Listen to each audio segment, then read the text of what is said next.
ನಮಸ್ಕಾರ ಸ್ನೇಹಿತರೆ, welcome back to my channel. Gruhalakshmi 23ನೇ ಕಂತು ನವೆಂಬರ್ 5ನೇ ತಾರೀಕಿಂದನೇ ಬಿಡುಗಡೆ ಆರಂಭ ಆಗಿದೆ ಅಂತ ಹೇಳಿ ಸಾಕಷ್ಟು ಸುದ್ದಿ ಹರಿದಾಡ್ತಾ ಇದೆ. ನಿಜವಾಗ್ಲೂ ಬಿಡುಗಡೆ ಆರಂಭ ಆಗಿದೆಯಾ, ಯಾಕೆ ಈ ರೀತಿ ಸುದ್ದಿ ಹರಿದಾಡ್ತಾ ಇದೆ ಅನ್ನೋದ್ರ ಬಗ್ಗೆ ಕಂಪ್ಲೀಟ್ ಕ್ಲಾರಿಟಿಯನ್ನು ಈ ವಿಡಿಯೋದಲ್ಲಿ ತಿಳಿಸ್ಕೊಡುವಂಥ ಕೆಲಸ ಮಾಡ್ತೀನಿ. ದಯವಿಟ್ಟು ಯಾರೆಲ್ಲ ವಿಡಿಯೋ ನೋಡ್ತಾ ಇದ್ದೀರಾ ಪೂರ್ತಿ ವಿಡಿಯೋನ ನೋಡಿ. ನೀವೇನಾದರೂ ಹೊಸದಾಗಿ ನಮ್ಮ ಚಾನಲ್ ನೋಡ್ತೀರಾ ಸಬ್ಸ್ಕ್ರೈಬ್ ಮಾಡ್ಕೊಳ್ಳಿ.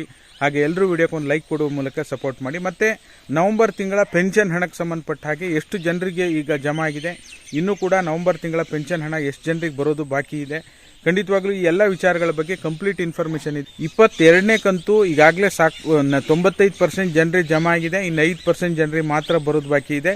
23ನೇ ಕಂತು ನವೆಂಬರ್ 5ನೇ ತಾರೀಕಿಂದ ಜಮಾ ಆಗಿದೆ ಅಂಥೇಳಿ ಏನು ಮಾಹಿತಿ ಬರ್ತಾ ಇದೆ, ಖಂಡಿತವಾಗ್ಲೂ ಇದು ಫೇಕು. ಯಾಕೆಂದರೆ 22ನೇ ಕಂತಿನ 3ನೇ ಹಂತದ ಹಣ ಬಿಡುಗಡೆ ಆಗಿರೋದೇ ಹೊರತು 23ನೇ ಕಂತಿನ ಹಣ ಇನ್ನೂ ಬಿಡುಗಡೆ ಆಗಿಲ್ಲ. ಏನು 3ನೇ ಹಂತದ ಹಣ ಬಿಡುಗಡೆ ಆಗಿದೆಯಲ್ಲ, 23ನೇ ಕಂತು ಬಿಡುಗಡೆ ಆಗಿದೆ ಅಂತ ಹೇಳಿ ಸುಳ್ಳು ಸುದ್ದಿಯನ್ನು ಹರಿದು ಬಿಡ್ತಾ ಇದ್ದಾರೆ. ಖಂಡಿತವಾಗ್ಲೂ ಯಾರು ಕೂಡ ವರಿ ಮಾಡುವಂಥ ಅವಶ್ಯಕತೆ ಇಲ್ಲ. 23ನೇ ಕಂತು ಇನ್ನೂ ಕೂಡ ಬಿಡುಗಡೆ ಆಗಿಲ್ಲ. ಈ ನವಂಬರ್ ತಿಂಗಳು ಸೆಕೆಂಡ್ ವೀಕ್ ಒಳಗಡೆ ಬಿಡುಗಡೆ ಆಗುವಂಥ ಸಾಧ್ಯತೆ ಇದೆ ಅಂತ ಹೇಳ್ಬೋದು. ನಿಖರವಾಗಿ ಇಂಥ ದಿನನೇ ಬಿಡುಗಡೆ ಆಗುತ್ತೆ ಅಂತ ಯಾರು ಕೂಡ ಹೇಳೋಕ್ಕಾಗಲ್ಲ. ಓಕೆನಾ. ಇನ್ನು ನವಂಬರ್ ತಿಂಗಳ ಪೆನ್ಷನ್ ಹಣಕ್ಕೆ ಸಂಬಂಧಪಟ್ಟ ಹಾಗೆ ನೀವು ಸ್ಕ್ರೀನಲ್ಲಿ ನೋಡ್ತಾ ಇರ್ಬೋದು, ಕಮ್ಯುನಿಟಿ ಪೋಸ್ಟ್ ನಿನ್ನೆ ಹಾಕಿದ್ದೆ, ಇವತ್ತು ಕೂಡ ಹಾಕ್ತೀನಿ. ಈ ಕ್ಷಣದವರೆಗೂ ಸುಮಾರು 40% ಜನರಿಗೆ ಈಗಾಗಲೇ ನವಂಬರ್ ತಿಂಗಳ ಪೆನ್ಷನ್ ಹಣ ಬಿಡುಗಡೆ ಆಗಿದೆ. ಇನ್ನೂ ಕೂಡ 60% ಜನರಿಗೆ ಬರೋದು ಬಾಕಿ ಇದೆ. ನಿಮಗೂ ನಿಮ್ಮ ಕುಟುಂಬದಲ್ಲಿರುವಂಥವರಿಗೂ ಫಲಾನುಭವಿಗಳಿಗೆ ಯಾರಿಗಾದರೂ ನವಂಬರ್ ತಿಂಗಳ ಪೆನ್ಷನ್ ಹಣ ಜಮಾ ಆಗಿದ್ದರೆ ಕಮೆಂಟ್ ಮಾಡಿ, ಹಣ ಬಂದಿದೆಯಾ ಇಲ್ವಾ ಅಂಥೇಳಿ. 22ನೇ ಕಂತು 3ನೇ ಹಂತದ ಹಣ ಬಿಡುಗಡೆ ಲೈವ್ ಮಾಡಿ ಪ್ರೂಫ್ ಕೂಡ ತೋರಿಸಿ ವಿಡಿಯೋ ಮಾಡಿ ಅಪ್ಡೇಟ್ ಮಾಡಿದ್ದೇನೆ. 23ನೇ ಕಂತು ಇನ್ನೂ ಕೂಡ ಜಮಾ ಶುರುವಾಗಿಲ್ಲ. 22ನೇ ಕಂತು 3ನೇ ಹಂತ ಬಿಡುಗಡೆ ಆಗಿದೆ. ರಾಯಚೂರು ಜಿಲ್ಲೆಯಿಂದ ಶುರುವಾಗಿದೆ.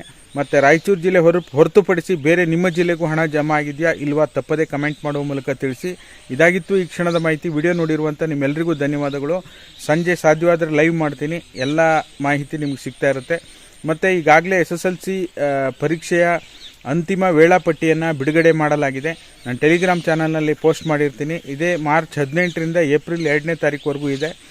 ವೇಳಾಪಟ್ಟಿನ ಟೆಲಿಗ್ರಾಮ್ ಚಾನಲ್ ಪೋಸ್ಟ್ ಮಾಡಿರ್ತೀನಿ, ತಪ್ಪದೇ ಅಲ್ಲೂ ನೀವು ಕೂಡ ವೀಕ್ಷಣೆಯನ್ನು ಮಾಡ್ಬೋದು. ಓಕೆನಾ.